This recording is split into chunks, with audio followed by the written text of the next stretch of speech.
Alia, mahasiswa PPG dari LPTK UINSI Samarinda akan melaksanakan PPL Aksi 1.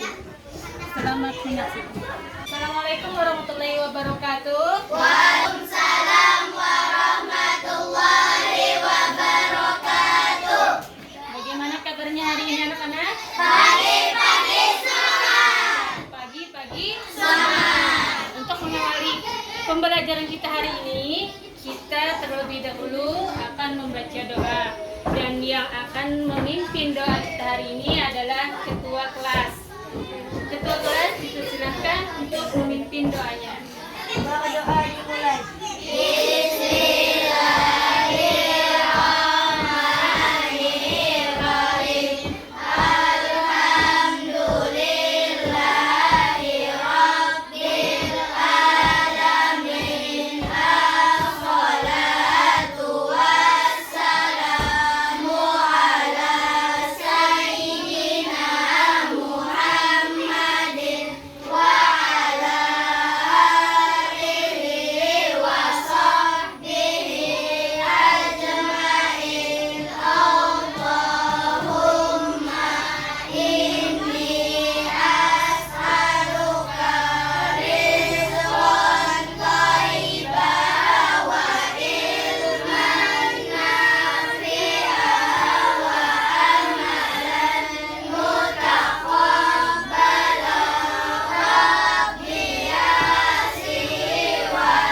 Sebelum kita memasuki pembelajaran, Ibu ingin mengetahui apakah ada teman kalian yang tidak masuk hari ini? Apakah ada semua? Hadir semua. Berarti semuanya hadir. Alhamdulillah. Nah, alhamdulillah tadi kita sudah melaksanakan doa bersama. Nah, semoga dengan diawali doa tadi, ilmu yang kita dapatkan hari ini bermanfaat bagi kita. Amin. Tapi dengan berdoa saja kita tidak cukup. Dengan apa lagi? Dengan berusaha. Berusaha apa? Sebagai kita harus berusaha belajar. Sebagaimana hadis Nabi menyebutkan, siapa yang bersungguh-sungguh maka dia akan mendapatkan kesuksesan. Menjaga.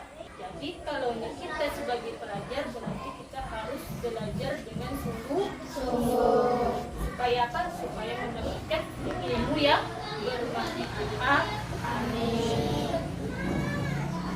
Sebelum memasuki ke pembelajaran, Ibu akan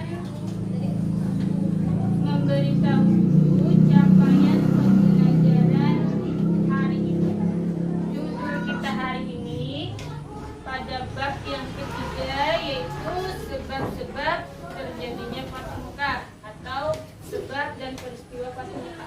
Capaian pembelajaran, peserta didik mampu menganalisis dakwah upaya Rasulullah SAW dalam menegakkan berbagai kesepakatan dengan kelompok non-muslim di Madinah sebagai inspirasi dalam menerapkan sikap toleransi dan perdamaian di masa kini dan tantangan era menganalisis peristiwa-peristiwa pada masa menjelang akhir Rasulullah SAW sebagai pembelajaran bagi kehidupan bangsa.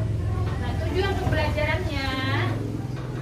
tujuan pembelajaran kita hari ini adalah peserta didik mampu menjelaskan sebab-sebab terjadinya Fathu Mekah sebagai apa? Sebagai teladan pribadi yang baik, sebagai teladan pribadi yang tegas dan berani dalam menentukan. Tujuan pembelajaran kita yaitu peserta didik mampu menjelaskan sebab-sebab terjadinya Fathu Mekah sebagai teladan pribadi yang tegas dan berani dalam menentukan sikap. Sebelum Ibu lanjutkan ke pembelajaran, Ibu ingin tahu siapa yang masih ingat tentang pembelajaran kita yang minggu lalu? Saya Bu. Ayo, ya, beda. Upaya Nabi Muhammad SAW dalam membina masyarakat Madinah. Upaya Nabi Muhammad SAW dalam membina masyarakat Madinah. 100 untuk si Afrida. Yang tahu siapa yang tahu apa arti dari Fathu Mekah? Ya, ya, Rizky. Fathu Mekah artinya kemenangan di kota Mekah. Sekarang siapa yang bisa menjelaskan gambar apakah ini? Gambar Ka'bah ini berada di mana? Di Mekah. apakah ada hubungannya Ka'bah ini dengan peristiwa Fathu Mekah? Apakah ada? Ada. Selanjutnya Ibu akan memaparkan tentang sebab-sebab terjadinya Fathu Mekah. Ibu minta kalian perhatikan dengan cermat. Ibu menggunakan model pembelajaran yang namanya Discovery. Di sini kalian diminta untuk berdiskusi. Nanti Ibu bagi kelompok-kelompoknya. Jadi sesuai dengan kelompok kalian masing-masing. Nanti ada tugasnya. Tugasnya akan Ibu lakukan. Ibu beri penjelasan dulu. Jadi harus diperhatikan supaya apa? Supaya dapat menjawab pertanyaan yang berkelompok. Masih semangat? Sebab-sebab terjadinya Fathu Mekah artinya kemenangan di kota Mekah. Ya betul tadi. Siapa yang jawab tadi? Ya Rizky. Rizky tadi betul menjawabnya. Fathu Mekah artinya kemenangan di kota Mekah. Peristiwa Fathu Mekah ini terjadi pada 10 Ramadan tahun ke-8 Hijriah. Adapun sebab-sebab terjadinya Fathu Mekah itu ada 3. Jadi sebab terjadinya Fathu Mekah ada berapa anak? Ada 3. Ini akan dibagi kelompok menjadi 3 kelompok. Kelompok pertama dari Habibah, kelompok kedua Rizky, kelompok ketiga dari Junaidi. Jadi masing-masing kelompok bekerja sama menyelesaikan tugasnya masing-masing. Ditulis dulu di sini nama kelompoknya, siapa-siapa kelompoknya. Nama kelompoknya. Baca dulu, baca pertanyaannya. Nah, di situ pertanyaannya Ibu minta pertanyaan cuma 1. Tapi di situ tugas kalian menceritakan tentang sebab-sebab terjadinya Fathu Mekah. Ada yang ditanyakan? Ada yang kurang paham? Nah, kalau tidak ada pertanyaan silahkan dijawab bersama-sama. Siapa yang menulis, siapa yang mencari jawabannya. Jadi harus berbagi tugas ya. Sebelum kalian mengerjakan tugas yang tadi, Ibu ingin menguatkan kembali. Di sini Ibu mau memutarkan video. Videonya ini tentang cerita sebab-sebab terjadinya Fathu Mekah.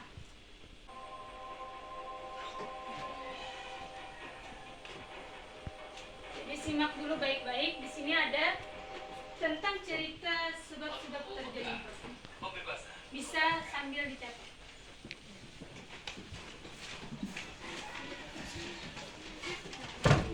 Awal bulan Zulhijjah tahun ke-6 Hijriah, Nabi Muhammad bersama 1.400 sahabatnya bergerak Jadi, menuju Mekah dalam rangka menjalankan apa ibadah pertanyaan ibu tadi? Keputusan tersebut membuat Dan Umar simak sebagai wakil. penjelasannya di situ. Para sahabat Nabi sangat antusias mengikuti Jadi perjalanan ingat ke Mekah, pertanyaannya tadi terutama apa? kaum muhajirin yang telah Simak lama meninggalkan kota video. kelahirannya. Namun, perjalanan mereka tempuh di wilayah Hudaybiyah, 22 km arah barat kota Mekah. Di Hudaybiyah, beberapa orang Quraisy bertanya tentang keperluan rombongan Nabi datang ke Mekah. Utusan Nabi Muhammad menjelaskan bahwa kedatangan mereka bukan dalam rangka penyeruan, tetapi untuk menjalankan ibadah umroh, membeli kurban, dan setelah itu kembali ke Madinah. Namun, orang-orang Quraisy tetap bersikeras menolak kedatangan Nabi Muhammad dan para sahabatnya. Melihat penolakan orang-orang Quraisy, Nabi Muhammad mengutus Utsman bin Affan menemui para pemimpin Mekah dan menjelaskan tujuan kedatangan Sambil mereka. disimak dan sambil dicatat ya jawabannya. Utsman bin Affan diperlakukan dengan baik oleh para pemimpin Mekah. Bukan satu-satu tapi Mengizinkan semuanya memperhatikan, semuanya mencatat. Jadi nanti digabungkan informasinya. Informasi dari para pemimpin kalian menolak satu-satu. kedatangan Nabi Muhammad dan para sahabatnya. Masing-masing mencatat, nanti digabungkan informasinya. Oh ini aku begini, aku begini, aku begini. Digabungkan. Langsung delegasi kaum muslim, sedangkan delegasi kaum Quraisy dipimpin oleh diplomat senior mereka, Suhail bin Amr. Perundingan yang berjalan alam tersebut akhirnya menghasilkan beberapa kesepakatan yang isinya: pertama, gencatan senjata antara kaum muslim dan Quraisy Mekah selama 10 tahun, tidak akan ada tindakan buruk maupun permusuhan dari kedua belah pihak. Kedua, jika ada yang datang kepada Muhammad tanpa izin keluarganya, maka dia harus dikembalikan. Dan jika ada muslim yang datang kepada kaum Quraisy, maka dia tidak akan dikembalikan. Ketiga, bebaskan kepada seluruh klan yang ada di Arab untuk menjalin kerjasama kepada kaum muslim maupun kaum Quraisy. Keempat, pada tahun tersebut rombongan kaum muslim belum diperbolehkan memasuki Mekah. Pada tahun berikutnya, kaum muslim baru diizinkan masuk Mekah selama 3 hari dan hanya boleh bersenjatakan pedang tanpa diurus. Kelima, perjanjian antara kaum muslim dan Quraisy Mekah didasari ketulusan dan kesediaan untuk melaksanakannya tanpa penipuan dan penyelewengan. Kesepakatan yang dikenal sebagai perjanjian Hudaybiyah tersebut dibuat rangkap dua, masing-masing untuk kaum muslim dan kaum Quraisy Mekah. Isi perjanjian yang dianggap merugikan pihak muslim itu membuat para sahabat keberatan. Namun, Nabi Muhammad berhasil meyakinkan para sahabatnya bahwa perjanjian tersebut sebenarnya sangat menguntungkan kaum muslimin. Setelah sekitar 20 hari berada di Hudaybiyah, Nabi Muhammad dan para sahabatnya kembali ke Madinah. Dalam perkembangannya, seperti yang tercantum dalam isi perjanjian, dua suku yang saling berperang, yaitu suku Khuza'ah dan suku Bakr, menjatuhkan pilihan mereka. Suku Khuza'ah bergabung ke kaum muslim, sedangkan suku Bakr bergabung ke Quraisy. Mengikuti isi perjanjian Hudaybiyah, suku Khuza'ah dan suku Bakr juga melakukan gencatan senjata. Meskipun sepintas perjanjian Hudaybiyah merugikan kaum muslim, namun secara diplomasi, Nabi Muhammad meraih kemenangan politik melalui perjanjian tersebut. Kaum muslim diakui eksistensinya dan Islam diakui sebagai agama resmi di Jazirah Arab. Selain itu, kaum Quraisy Mekah juga menganggap Madinah sebagai sebuah negara. Perjanjian Hudaybiyah ternyata tidak berjalan sebagaimana mestinya. Ketika pihak Quraisy melakukan pelanggaran, suku Bakar melakukan penyergapan terhadap suku Khuza'ah di sebuah oasis. Penyergapan tersebut dibantu oleh Quraisy Mekah. Pelanggaran perjanjian Hudaybiyah membuat Nabi Muhammad dan para sahabatnya mengambil keputusan penting menyerbu Mekah. Sedangkan di Mekah, para pemimpin Quraisy yang menyadari pihaknya telah melakukan pelanggaran mengirim Abu Sufyan ke Madinah untuk melakukan diplomasi. Nah, sampai di sini Abu aja. Sufyan menemui Nabi Muhammad dan memberikan Itu penjelasan panjang sudah. lebar. Namun, Nabi Muhammad tidak Membuat jawaban kalian. Jadi masing-masing sudah ada jawabannya. Tulis di lembar kerja yang sudah ibu sediakan. Sudah? Iya, bagus. Habibah? Masing-masing kelompok menentukan siapa yang akan maju kelompoknya. Siapa yang sudah? Rizky, kelompok 1 sudah? Oh belum, kelompok 2 dulu.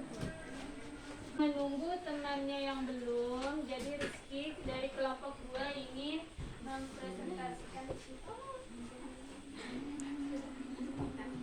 Bismillahirrahmanirrahim. Waktu Mekah artinya kemenangan di kota Mekah. Waktu Mekah terjadi pada tahun yang kedua. Sebelumnya telah terjadi beberapa peristiwa penting sebagai penyebab terjadinya kemenangan. Iya, sip. Terima kasih untuk Rizky. Jawabannya bagus sekali.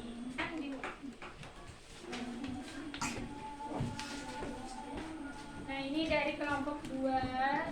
Perwakilan kelompok 2 atas nama Afrida Zahra. Bacanya nyaring. Bismillahirrahmanirrahim. Waktu Mekah terjadi pada tahun 8 pada bulan Dzulqa'dah tahun ke-6 bertepatan dengan tanggal 6 Maret 628 Rasulullah Shallallahu Alaihi Wasallam bersama 1.400 kaum muslimin hendak berangkat ke Mekah untuk menunaikan ibadah haji dan umrah. Agar tidak terjadi salah paham, Rasulullah mengutus Utsman bin Affan agar menyampaikan maksud kedatangan beliau itu kepada kaum Quraisy. Namun orang Quraisy tidak memperdulikannya, mereka justru menahan Utsman. Jawabannya dari kelompok 1. Ini lumayan banyak daripada kelompok 2 tadi. Kelompok 3 sudah? Junaidi perwakilan.